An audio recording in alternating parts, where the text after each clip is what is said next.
Hello everyone, I hope you all are doing good. So మనం ఈరోజు ఒక simple nail art ఎలా చేయాలో చూసుకుందాము. దానికోసం నేను ఆల్రెడీ నా నెయిల్స్ పైన ఉన్న నెయిల్ పాలిష్ని అయితే రిమూవర్తో తీసేసిన తర్వాత ఒక పీస్ ఆఫ్ ప్లాస్టిక్ పైన నెయిల్ పాలిష్ని ఇలా అరేంజ్ చేసుకుంటున్నాను. అరేంజ్ చేసిన తర్వాత మనము సేఫ్టీ పిన్తోని లేకపోతే టూత్ పిక్తోని దానిపైన మనకు కావాల్సిన ఫ్లవర్ ప్యాటర్న్ అయితే మనం చేసుకోవచ్చు. ఈజీగా అది అయిపోతుంది. ఒక 8 to 12 hours అది డ్రై అయిన తర్వాత మనం దాన్ని ఈజీగా పీల్ ఆఫ్ చేయొచ్చు.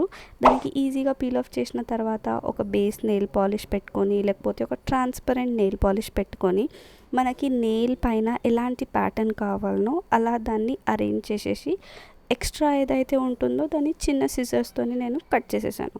అది ఇప్పుడు కట్ చేసేసిన తర్వాత దానికి క్యూటికల్స్కి అగెయిన్స్ట్గా మనము నెయిల్తోని ప్రెస్ చేయొచ్చు. జెంటల్గా ప్రెస్ చేయాలి.